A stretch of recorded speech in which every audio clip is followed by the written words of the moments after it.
across the agency when it comes to the grant review and all the way through the award notification. And so you've submitted your grant, and you've done it on time, and you've done it through login.gov. And so we move to what's called the panel sort, and Meaghan and myself and our colleagues working on these grants will take a look at the applications that came in, and then we will organize them into panels, typically around some connective theme or topic, depending on the grant. And we will often run multiple panels for any one grant.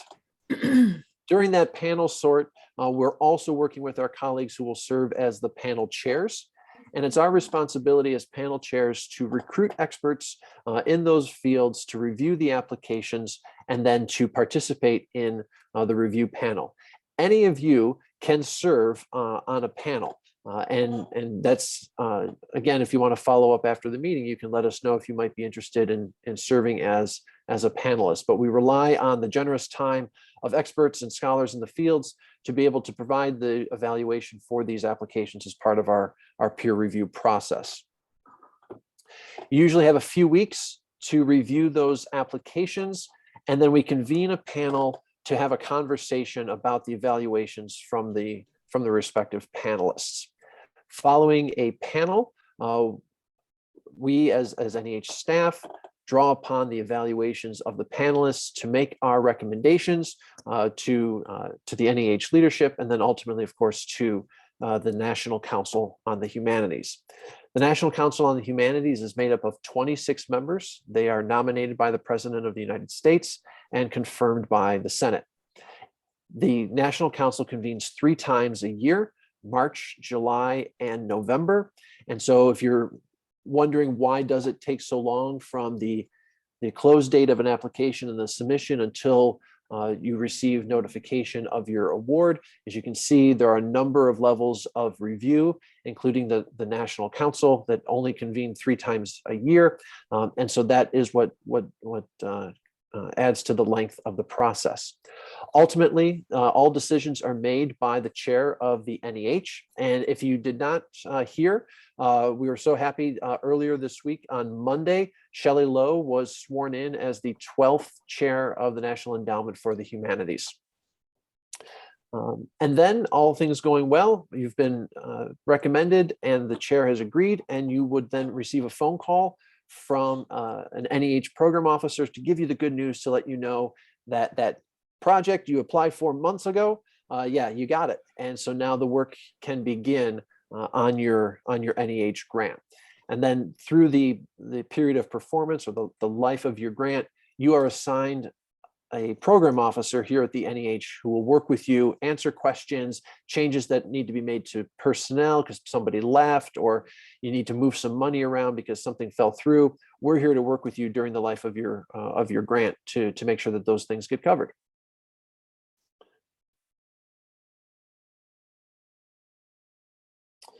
So as I mentioned, we are made up of divisions and offices, and again, finding the right division or office and the right grant line to go with your project is a key part of that application process.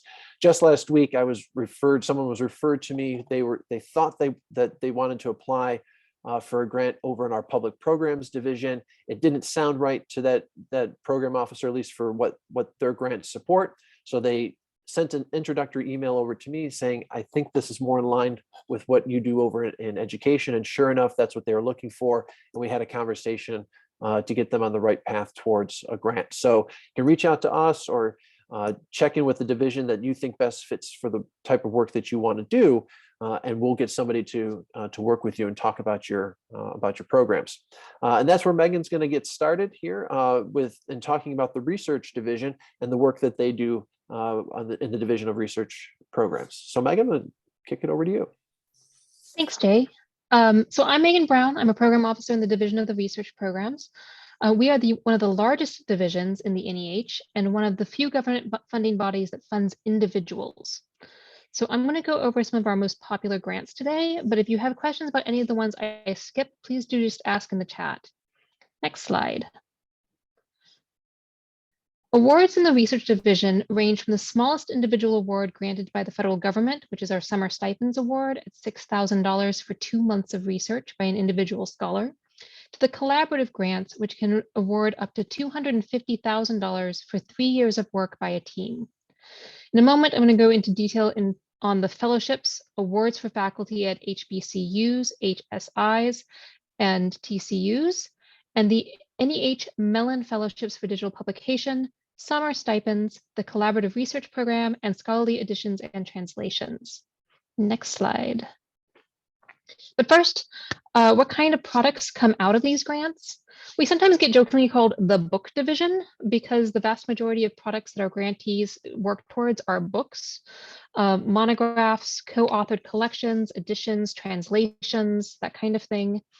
Our grants can also fund academic articles, scholarly digital products, conferences, and the activities that go towards these things: travel, research, writing, like the nuts and bolts of collaboration and editing, seminars or workshops to discuss new ideas. One of the big questions we get is, am I eligible? And so here are our criteria. For individual awards, you may apply if you are a US citizen residing anywhere in the world, or a non-citizen who has spent at least the last 3 years in the US. You don't have to be at a US college or university. You don't have to be affiliated and you can very much be unaffiliated. Independent scholars are A-OK, as are PhD candidates who have fulfilled all the requirements for the degree. If you are a PhD candidate who is just waiting on your piece of paper, there's just an additional form that we need you to fill out. Otherwise, if you're still in a degree program, unfortunately, you're not eligible to apply for research grants. For institutions, we are looking for nonprofits, which are often but not limited to libraries, museums, history centers, or educational institutions, government bodies, or tribal governments. Collaborations may include non-US institutions. Next slide. Fellowships is by far our biggest and most popular program. It's also one of the oldest in the NEH. We average about 1,200 applications a year and award about 80 awards per year. So this program has a funding rate of about 7%. These numbers have held steady during COVID. The fellowship funds full-time research for anywhere between 6 and 12 months at $5,000 a month. Full-time means that you cannot, for example, teach a class while holding this fellowship. There are restrictions on the kind of projects you can do. So for example, our current notification of funding opportunity, or as we like to call it, the NOFO, this award cannot be used for the creation of textbooks or curriculum development, books for children, guidebooks, how-tos, or self-help books, among other restrictions.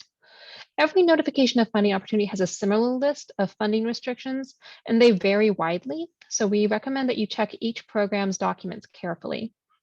Because this program is so very popular, unfortunately, we cannot read drafts in advance. So this is one of the few ones where we don't give you that bit of advantage.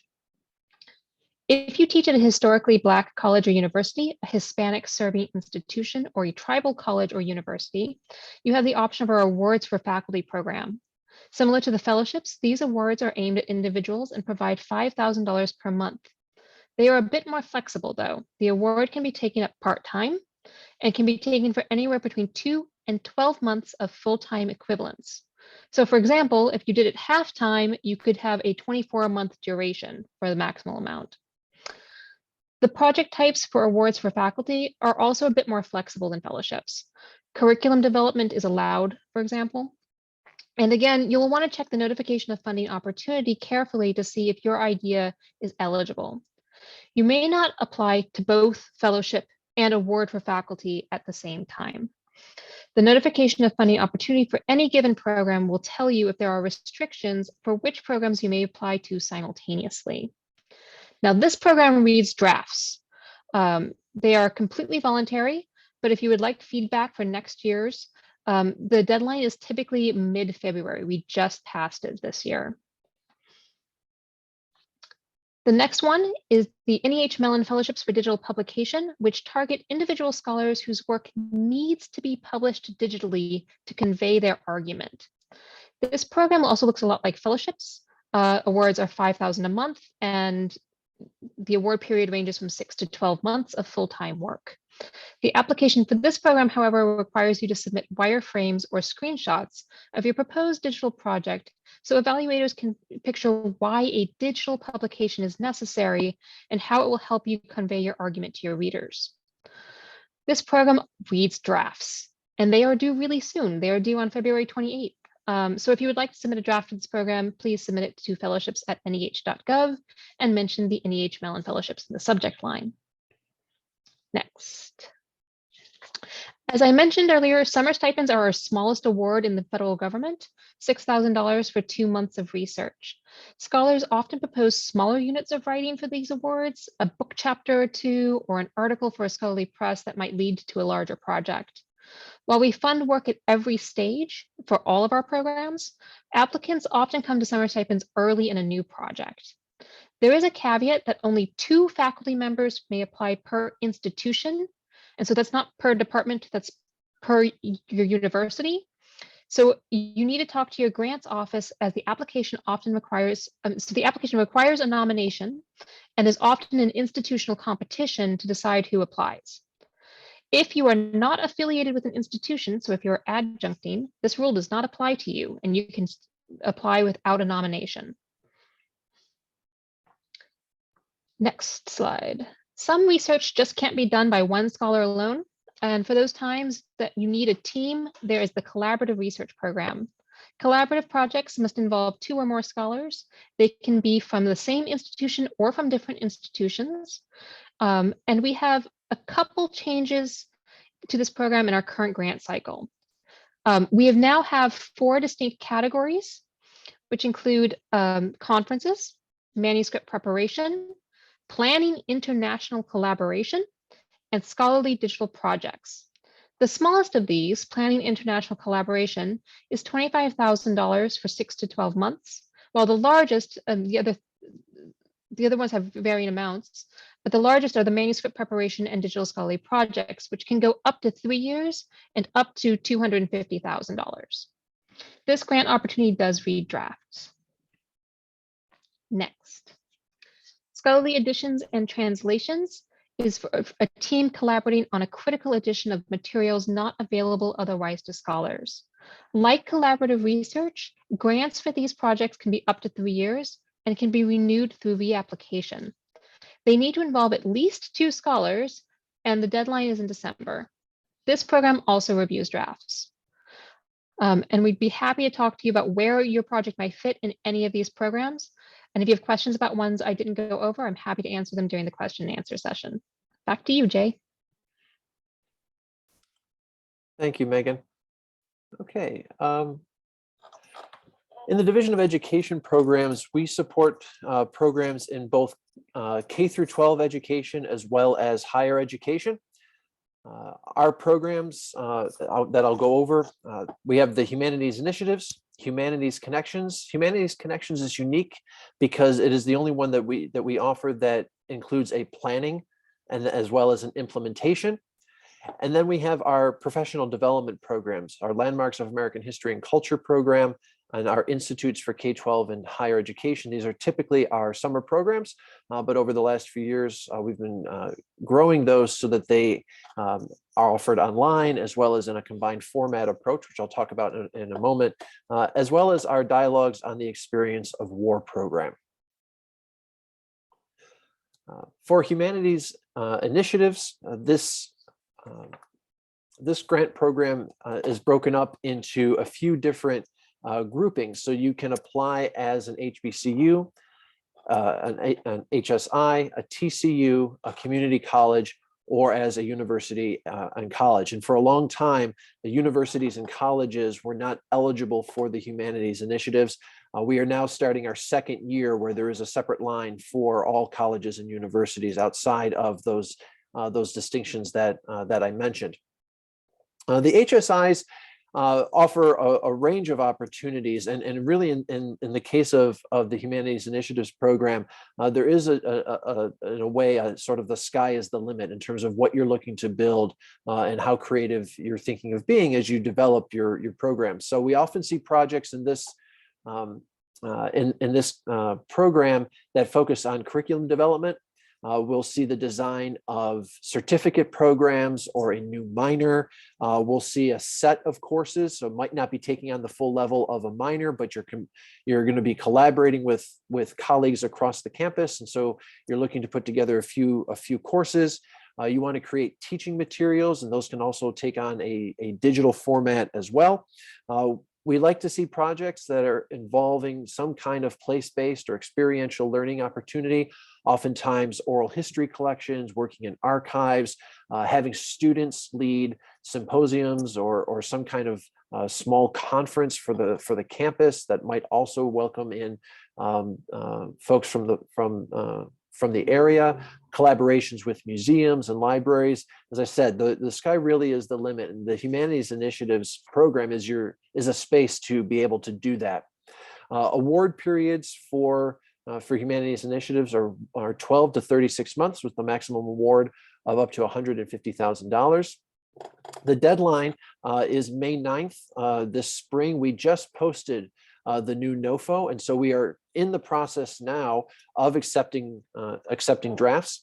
If you go to the NEH Humanities Initiatives webpage, and this is true for all of our programs in the Division of Education and across the agency as well, you'll find materials there to help you when it comes time to apply. And so that includes usually a webinar, which is done by a staff member and provides an overview of the grant guidelines and includes specific examples of what to think about as you're completing your application. You'll find sample narratives from past grant recipients, so you get a sense of how they approach each of those sections, as well as, of course, the opportunity to submit a draft. And we do accept drafts in all of the programs in the Division of Education. So that is the Humanities Initiatives. Our other higher education, or tends to lean more towards higher education, is our Humanities Connections program. The Humanities Connections program was developed as a way to expand the humanities into the non-humanities areas of academic study. And so these are projects that often involve collaboration in the sciences, whether that's public health, biology, into the technology courses, so across the STEM fields, as well as the career and professional areas of your campus. As I mentioned a few minutes ago, what's unique about the Humanities Connections program is that this offers a planning grant line. And so if you're just getting started, you really have sort of the kernel of an idea, and you're looking for those two things that are just not abundantly available in higher education, money and time, then the planning grant is the space to be able to do that. It's often the case that with a planning grant, the end result is that the team will submit for approval a new minor, a new certificate program, or they're going to give some presentation to the campus community, and they're thinking about maybe moving forward with an implementation grant. So the planning grant is really about building the idea and thinking through what the next steps would be. And since you're bringing colleagues from across the campus who don't always work together in these ways, the planning grant is a great place to begin. If you have an idea or something's already rolling and you think you're ready to move into more on the implementation side, then we offer the implementation for up to 36 months, so 3 years, $150,000. You do not have to receive a planning grant in order to apply for an implementation grant. The implementation grant is very much about where you are in the life of that project idea, or where you are at your institution, what has already might already be in place. The new guidelines, they're working on them right now, and we anticipate that those are going to be posted late spring, early summer. So by that I mean sort of end of the academic year, late May, beginning of June. We will review drafts, and then the deadline will be sometime in September. And again, a webinar and sample applications will be available for this program. The Landmarks of American History and Culture program is in its 18th year, and this is a professional development program for K through 12 educators, and they are led by typically led by university faculty, but they bring together a whole host of experts in looking to support the development of place-based pedagogical approaches in the humanities. So we have a range of programs that focus on landscapes, conversations about issues related to borderlands. We have projects that focus on the civil rights movement, and that will be placed in a specific city or area. We have regional explorations. One of our more popular projects that has run maybe about, I think, 10 or 11 times now. They're on a postponement due to COVID.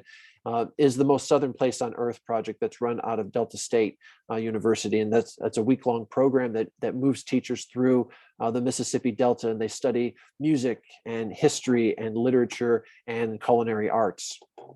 Landmarks projects, your award is for 2 years. And the reason it's for 2 years is because you spend the lead up recruiting the teachers who would attend. These are national programs.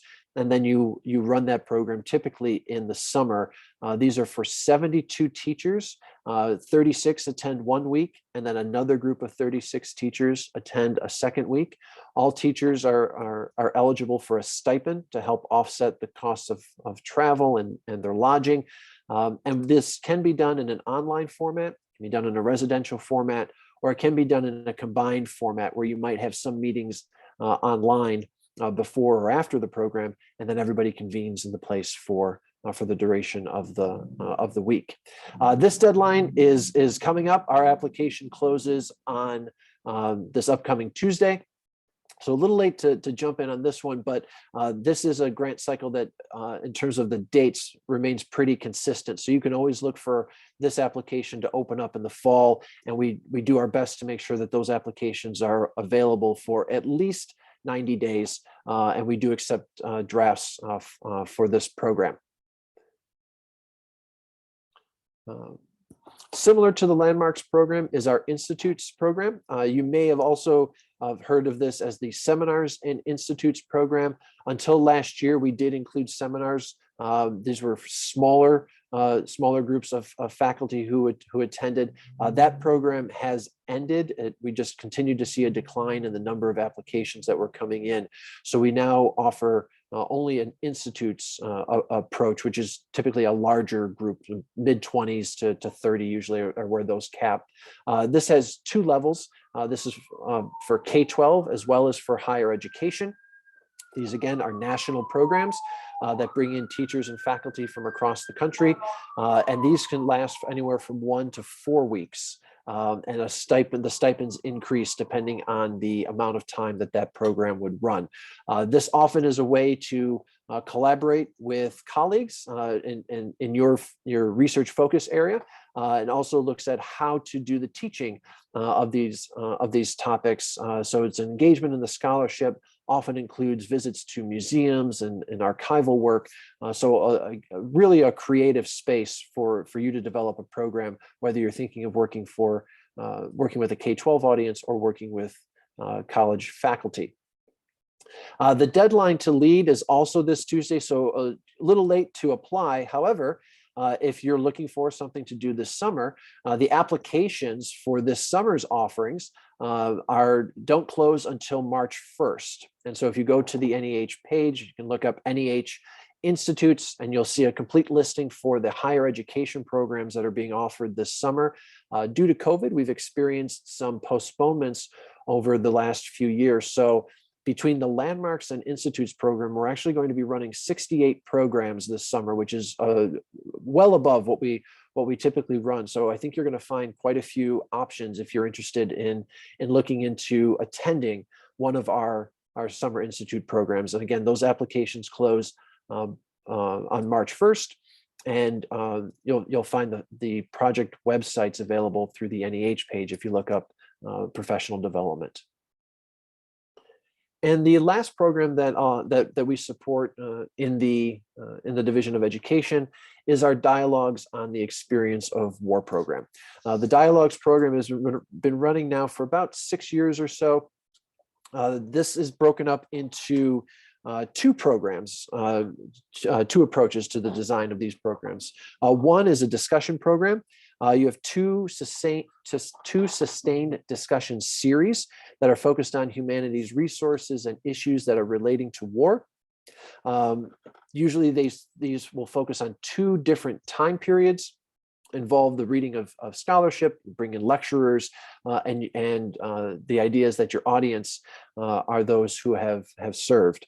We also support what are called the preparatory programs. This is an in-person or a virtual program, and this is designed to recruit and train people to facilitate discussions, and they can then go on to serve as discussion leaders in a series about issues related to experiences of war. Much like the Humanities Connections program, this deadline will be in September of this year. As I mentioned at the outset, when our council convenings occur, so that also influences when these grant lines are open. And so the Humanities Connections and the Dialogues on the Experience of War program run on the same calendar. And so those will be posted sometime late May, early June, and then remain open until September. And then we would run those panels in the fall to do the review. And those are what are going to council now. We have the March Council is coming up in just a few weeks. So that concludes the program offerings for the Division of Education Programs. I think I'm not sure if we want to take some questions on the programs right now. Meaghan, okay, we'll do that. We'll take some questions right now. If anybody has them about the research or the Division of Education Programs. Feel free to write in the chat or raise your hand, whatever you're comfortable with, if you've got any questions about these programs.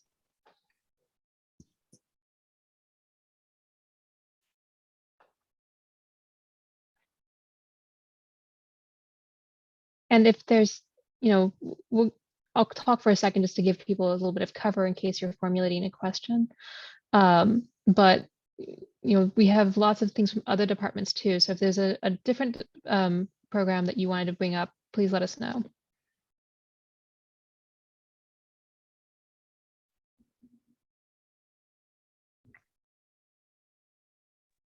I have a question. Sorry, I have a question with regard to the student-led symposia you mentioned that might possibly be part of some funding. So long as the PI was based at, for instance, University of Georgia, and others involved in, for instance, that sort of symposium were here, could other faculty or experts be brought in from other institutions as part of that, an event or something like that?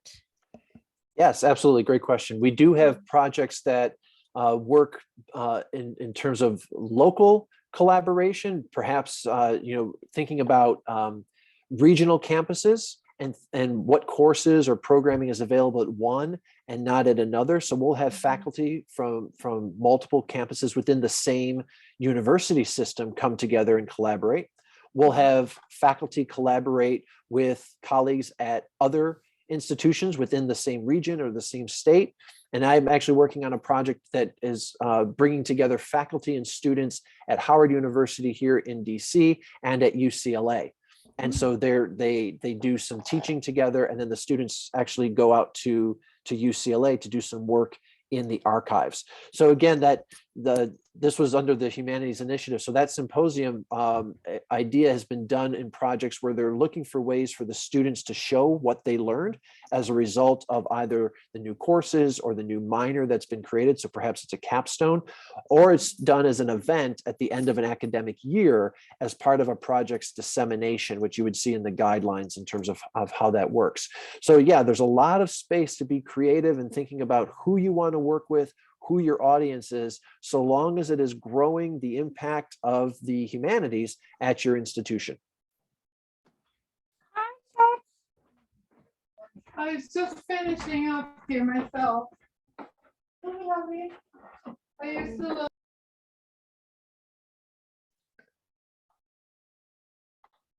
why don't we move on to tips? And if anyone else has a question, we will definitely have time at the end as well. So you can continue thinking about that. Thank you. So panelists provide both a rating and written comments when they evaluate your application. We see excellent as representing a truly outstanding project that will have a clear influence on its audience and has few, if any, challenges to being successfully completed. A very good project has a few challenges that can likely be corrected while the grant is in progress, while a good application might have some significant challenges that may need to be addressed before the grant can be awarded. Some merit typically indicates that the panelists found the project intriguing or potentially very useful, but has a major concern that needs to be addressed before the application can be funded. Not competitive is something we hope to see rarely. It typically means that the panelist doesn't believe the project is fundable. And it's one of those things we really look for some extra context from the panelist about. You may request your comments, whether you are successful or unsuccessful. And these comments from panelists can often include tips for revision or recommendations for the project moving forward. So even if you are funded, it's really helpful to have your comments from your panelists. Next slide. So what can you do to prepare a solid application? First up, begin early. As your faculty development or grant office people will tell you, you should think of grant seeking as a multiple year process. Think about your planned research and the longer trajectory of your career. Anticipate a research leave or a sabbatical several years ahead of time, and so that you can plan to take advantage of it.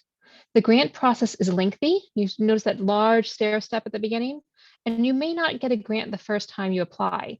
So you should apply early and often.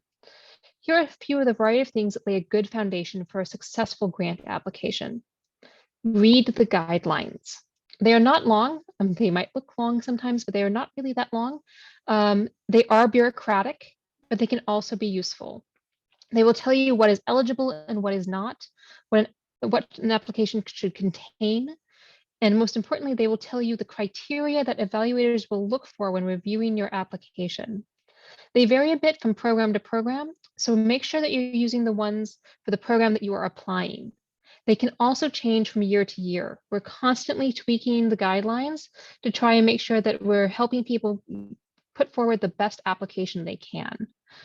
The website will also contain samples of previously successful applications. These can serve as an example of how someone else made a case for their project. We recommend that you use them to think about the structure and form of your argument, but we also recommend that you think about the fact that the guidelines may have changed since that application was funded. Talk to the program officers. This is what we are here for. Please ask us questions. We're here to discuss ideas. We can't, in the research division, read drafts for the fellowship or stipends program. There are just simply too many applications and not enough of us. But for almost all the other programs, we do read drafts. So if you're ever in doubt, just please ask.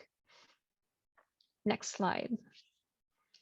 One of the biggest challenges we see for the applications is an applicant not making the case for the significance of your project.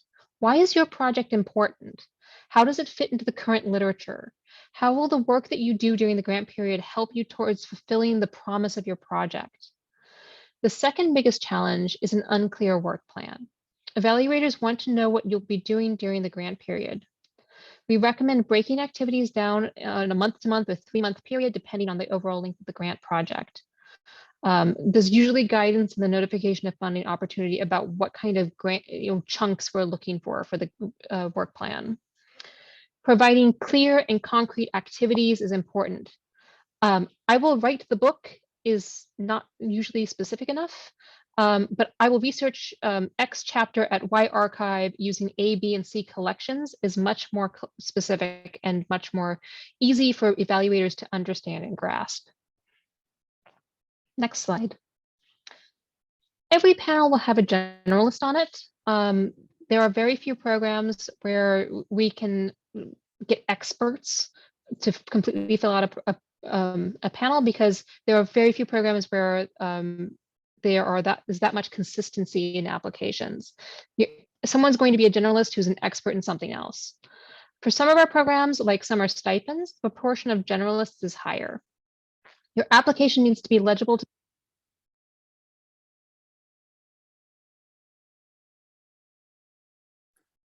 Megan, your sound kicked out there for a second.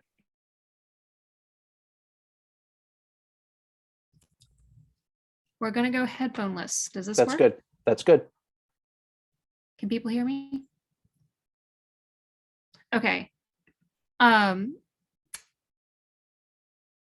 I was saying your project needs to be understood by people who are outside your field. We recommend having someone who is not in your field, a colleague, a friend, even someone outside your department, read the application and let you know what parts are unclear. Identify places where an evaluator might raise a concern and preemptively address it. For example, are you proposing a work in a difficult to access archive? So have you already reached out to that institution? Have you worked there before? Be sure that you address these criteria. We highly recommend that the headers laid out in the notification of funding opportunities are followed in your application. So your evaluators can easily see, yes, this is where she explains her methods and her access to the archives, or here's how he will disseminate the work after the grant period. We really recommend using concrete examples and specific descriptions at any point you can. Next slide. You don't need to worry about a budget for individual awards, such as the fellowships, awards for faculty, or summer stipends. These have set amounts per month. For larger collaborative awards, however, the budget can be very important. We recommend looking at the sample budgets for the program and talking to your research office early. Know what is and is not allowed. One aspect that surprises many first-time grant writers is overhead. Your institution may require a far larger figure for overhead than you're expecting. Overhead must be included in the total grant budget figure. So when we say at the level 3 digital humanities advancement grant can go as high as $325,000, that is including institutional overhead at your negotiated rate. So unfortunately, you don't get all that money. Next. So attention to details, draft early, draft often, get feedback. We do read drafts from many applications and highly recommend getting feedback from readers outside your discipline. Check your bibliography for both recent works and important foundational works. I've seen applications get dinged for having dated bibliographies, particularly when it suggests a project may have been dormant for some time. Double check that you have included all required parts to the application, that they are the correct length, and that they are formatted correctly. Missing significant parts of an application can result in your application being ruled ineligible. Proofread. While a typo or two is not the end of the world, we've all been there, it often, if there's like an excessive amount of typos, it can cause evaluators to scrutinize other parts of your application with skepticism. Discuss your project with your letter writers. When letter writers speak effusively of your previous book, but they do not know about the new project, evaluators sometimes wonder if they're speaking about the power of the new idea. Give them a sample, a prospectus, whatever you have at the moment, so that your letter writer can speak with detail about the new project, and give them plenty of time to write the letters. We will contact them usually after the application deadline, but it shouldn't come as a surprise to them. I'd also recommend that letter writers who can speak specifically about your qualifications rather than the biggest name in the field you can find. Like a hotshot in the field might get attention, but they're often asked to write many, many letters. And unless they can speak to your project specifically and with verve, you're better off with someone who knows the project very well. Next.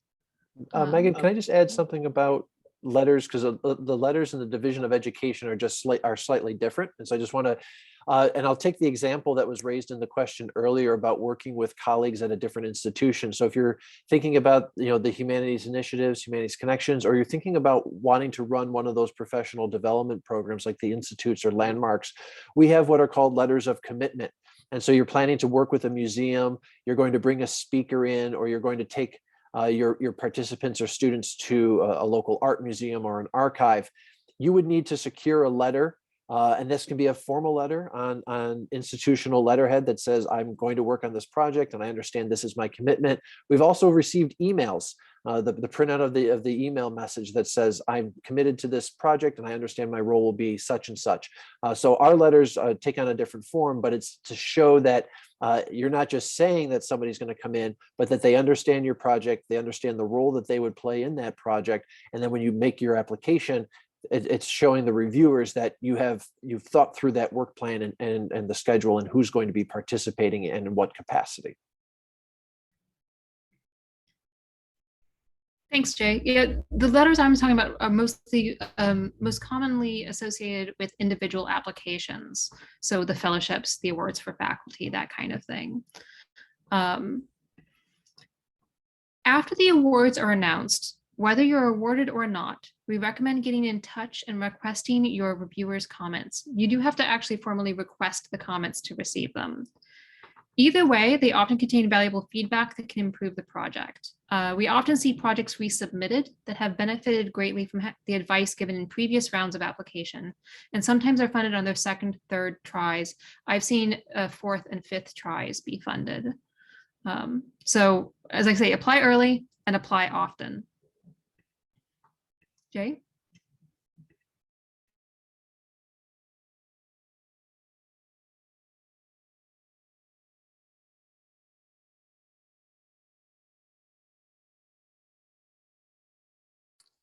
Apologies. I was looking at the chat to see if there are any questions that had come in. There are a couple of questions, Meaghan, that I think for research that, so if you get a chance, if you want to take a look at the chat while I finish this up. So the website for the NEH also allows you to search past NEH grants. So you may be looking to see, well, what has been funded in my area of research, or perhaps even at my institution? Who might I be able to reach out to see what they've worked on and if they can provide any advice? But you could also see what's been done in an area of your own research or the programming that you're thinking of developing, perhaps through a connections or an initiatives grant. And so by going to www.neh.gov/grants, you can do a search through our grant programs as well as all past awards. And that's, again, you're able to look in terms of how the database interface works to be able to look specifically for what grant or perhaps a particular person or topic. You've heard us mention a few times what is available at each grant webpage. And so just to give you an overview, all of this information that we've provided is provided for each grant, including contact information. If you want to reach out and set up a conversation with a program officer, this is where you would find the webinar that I mentioned, the sample narratives that Meaghan and I have mentioned, as well as budgeting information and examples. And it also gives you an overview of how many applications on average we receive per program, as well as how many awards are given. Please do not interpret the number of awards given per year as the ceiling. One thing to keep in mind when looking at the notice of funding opportunity is every notice of funding opportunity includes the evaluation criteria.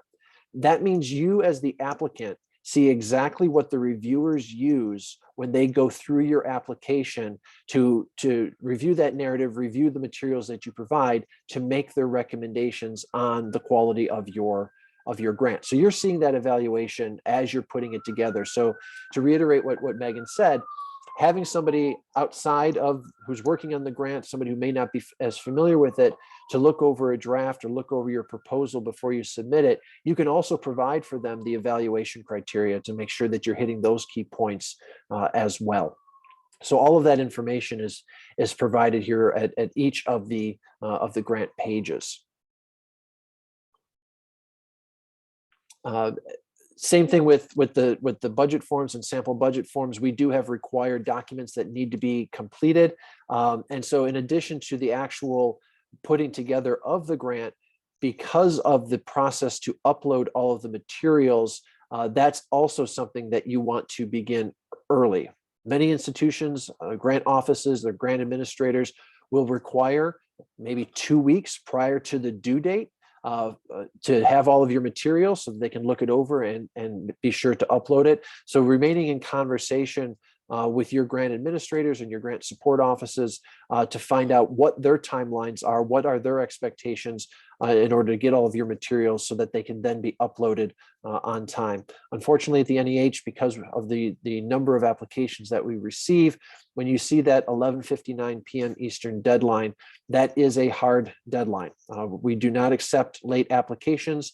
We do not accept incomplete applications, and incomplete in any capacity. If something is missing, it can't be a follow-up email to say, please add this to my application. To be fair, as a government agency and serving the public, we have to be fair on those expectations. And so please give yourself enough time to be able to submit those materials. As I mentioned, so yes, the review criteria that is provided gives you, lets you know exactly what section of the narrative that corresponds with, and gives you some guidance and some points to consider as you're putting that together. This example here is from the Dialogues and the Experience of War program, but the review criteria, evaluation criteria is available for you throughout the entire grant writing process. Okay, so we're going to stop here for questions. There were a couple questions that were put in the chat. If you want to continue to post questions to the chat while we work through this part of the session, please do, or feel free to use the Zoom interface and raise your hand, and someone will call on you. I'm hoping, Jake, if you could, because I can, with the slides, there's only so many faces I can see. But Meaghan, did you have a chance to take a look at the questions? Yeah, Okay. Jay, so I've been answering some. Okay. And I will, my colleague Claudia Kinkala, who is here and who is in fact in charge of fellowships, would like me to let you know that the webinar for that particular program will be posted very soon. So everyone who has specific questions about fellowships, if you watch that program page, there will be a YouTube link very, very soon for that one. I also note that there was a question about planning international collaboration. This new strand of the collaborative research program is in its second year now. And there's actually samples on the webpage for that one. So if you want to take a look at the program page for collaborative research at the NEH, that program has samples that have already been funded that you can look at and sort of see what kinds of application materials are being successful there. Let's see, where did I get to? I got to about 353 in the questions. Great. There was the question about funding for arts and arts production.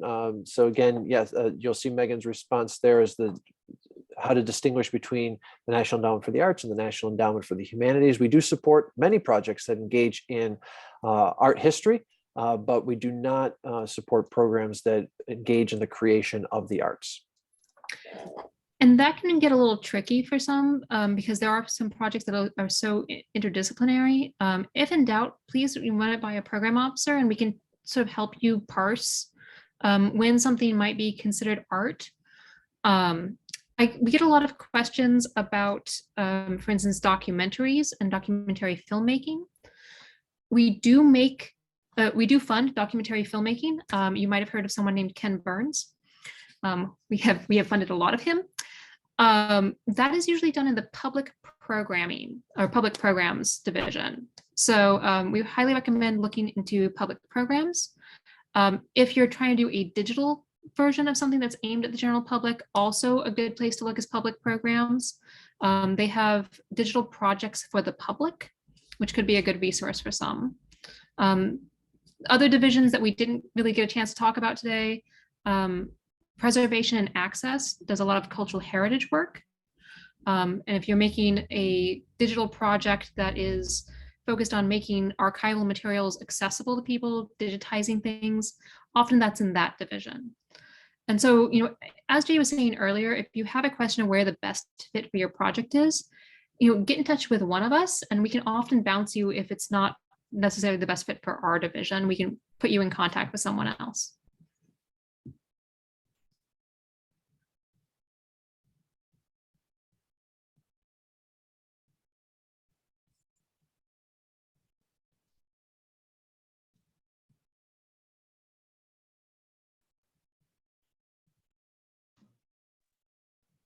And there are, I don't see any new questions in the chat. So if anybody has a question, feel free to unmute and share.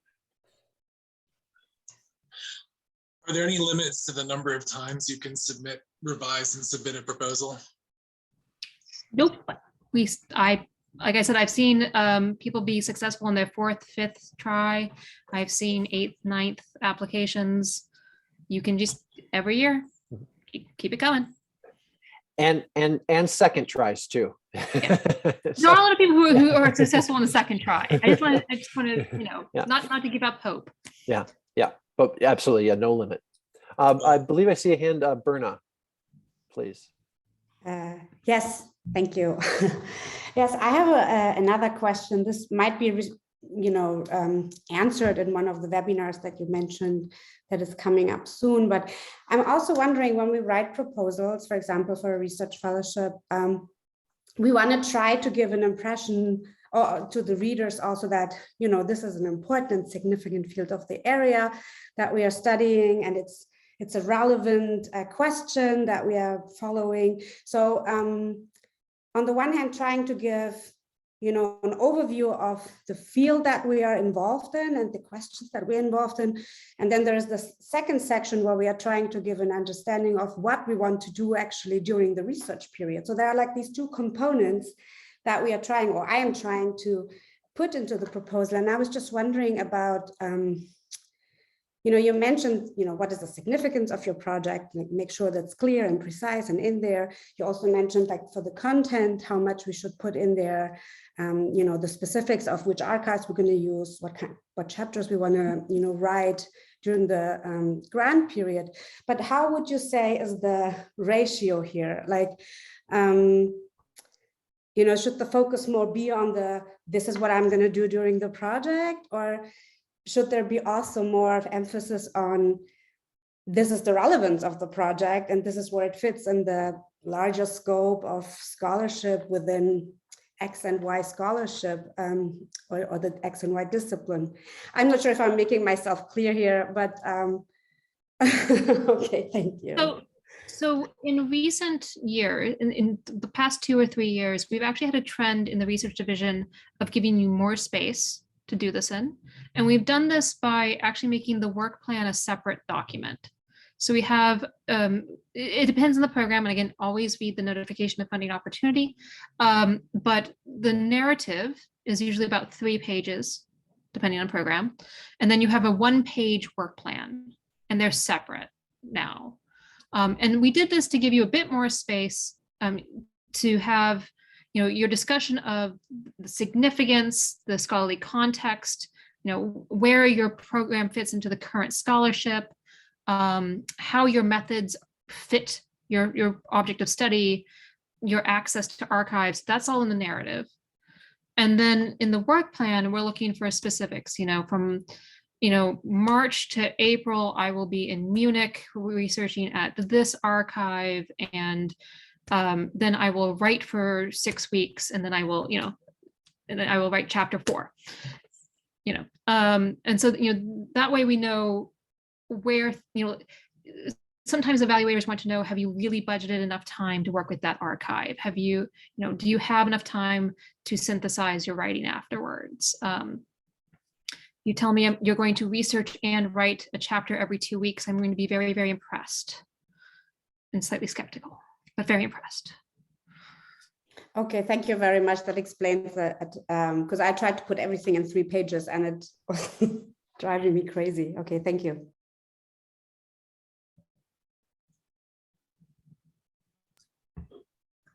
Claudia, would you like to have a star turn? Claudia Kinkela is one of my colleagues in the research division. She's in charge of the fellowships program. Good afternoon, everyone. Thanks, Meaghan. I didn't know that I can participate actually as a attendee here. I joined a little bit late, Jay. Sorry about that. just wanted to add about the 3-page narrative in fellowships. I would recommend that you look at, if you haven't done so, there is a fairly detailed breakdown of the elements that we would like you to put in your narrative. And those are in the NOFOs, the Notice of Funding Opportunities. So, the first is always the significance. What's your project, like you said? But then there's a section on methods, on your competencies. And so if you break them down in these categories, then it might make it a little bit easier to know how, to compress it. And then I think Jay mentioned to look at the review criteria. That's the first thing that I tell applicants before you even start writing. I would go look at those review criteria there for fellowships. I'm just talking, it's the same for other programs. There are 5. The first is always the significance. So my first recommendation is always, your first paragraph and your second paragraph, they would have to stand out. I mean, you just start with what's most important, and why is it that we need your research? What are you contributing to the discussion, to the field, to the method, whatever it is. You want to front load it and point that out. Wednesday was the webinar on the fellowships. If you're interested in fellowships, we just had a information session, and it's not yet, the recording is not yet finished, but it'll be up there soon. You can rewatch it if you're interested. Thank you. Thanks, Claudia. Yeah. Thank Yes. you, Claudia, and good to see you too. Likewise. I just wanted to add a tag onto the question about how much time to spend on orienting the reviewers to the field when you're dealing with generalists. And there's sort of a general RANDS principle that you want to find exactly the right amount of background that will lead the reviewers from the most basic elements of the field to your specific project in a logical way. That sounds obvious. And that's a hard thing to do when you are a specialist, because you know so much about your field. And that's plug for my office. That's where an office of generalists can be helpful, because we can have a sort of outside perspective and help you determine where that balance might be.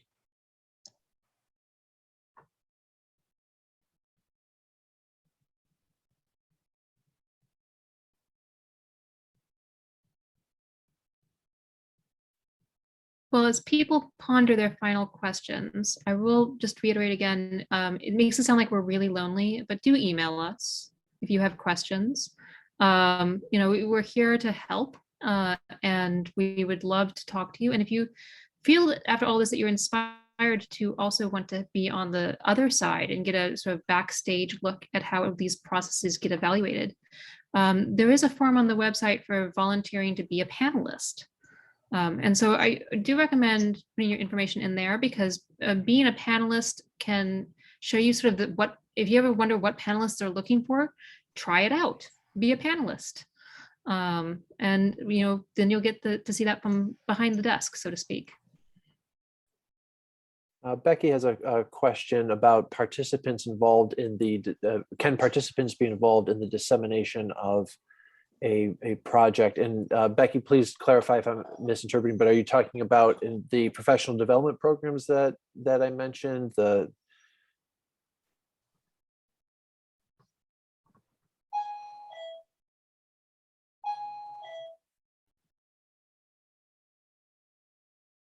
Just asking in general, actually pulling from your frequently asked questions list.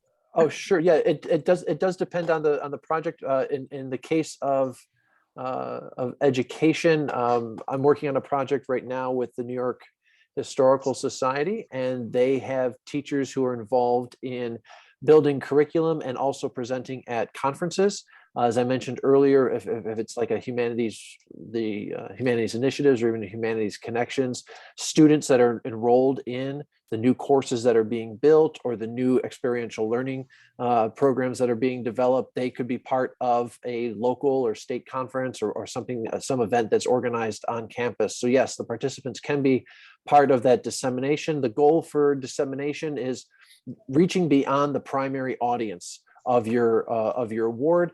And of course, we're when we work with reviewers, keeping that reasonable. What is appropriate? What is on scale for a 1 year, 2 year project that's aiming to to add courses or some other program to the campus.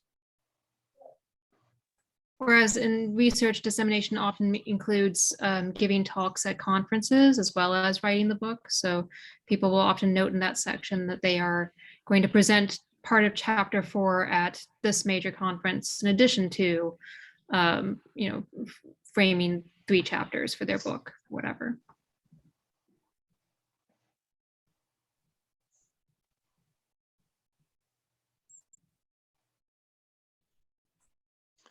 One thing I want to emphasize is that NEH's willingness to read draft proposals is almost, I think it's unique among federal agencies. So I would really encourage you to take advantage of that for the programs that offer it. So not only do you get some feedback directly from the agency, but that puts you on a good schedule for developing a final draft that'll be competitive, because you have to have that rough draft 6 weeks out or so, and that's a sort of a milestone that you can hit, and that can really help you stay on task and not be trying to write a whole bunch at the last second, which is never a formula for success in grant writing. Yeah, thank you for that reminder, Jake. Yeah, and drafts for the programs that accept them, those can be in wherever, in the form that best represents wherever you are with your project. So please don't think that you have to have that full narrative and the schedule complete in order to submit a draft. Drafts are optional. Drafts, in terms of other than the feedback you receive, have no bearing on the final application. Reviewers don't know it, and it really it doesn't factor into the conversation. But if you're thinking, oh, the draft deadline's coming up, I only have a few pages, or I've got more of a concept paper, then that means that the program officer is most likely going to follow up with a request to have a phone call to talk through it with you, rather than written feedback, or however that program officer provides feedback. So don't let the perfect prevent the possible. Feel free to reach out and talk with us about your project at any stage of the development. Definitely have conversations with people well ahead of the draft deadline, where they just want to spitball an idea, and then hopefully I'll see a draft at the deadline, and they'll get written comments. So it can be a multi-stage process. And if you want to treat it like scaffolding, like we do with our students when we assign that prospectus several weeks ahead of the paper, feel free to create your own scaffolding.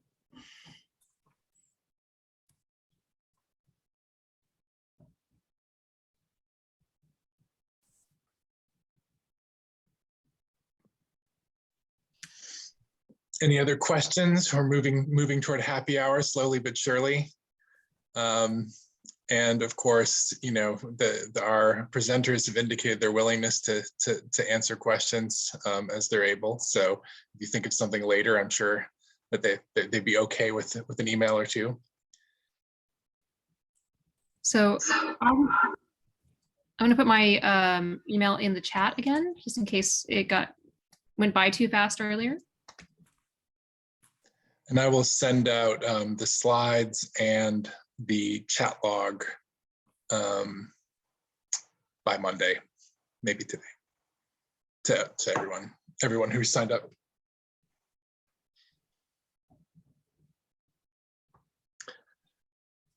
Okay, I think we're winding down. So thanks again to Jay and Meaghan for being willing to come out. And again, as you're contemplating submitting to the NEH, and you can feel free to get in touch with our office.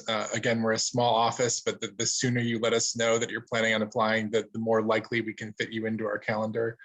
And we can also help with a lot of the nuts and bolts of the proposal and answering questions. And you know, the sponsored projects can also help answer those questions. And best to ask early to get all that kind of stuff out of the way. So. All right, well, everybody have a lovely Friday. It's bright and sunny here in Georgia. I'm not sure how it is in DC, but thanks again. Thanks again for coming. Have a great weekend. Thank you all very much. Thank you. Take care. Bye-bye. Everyone. Bye-bye.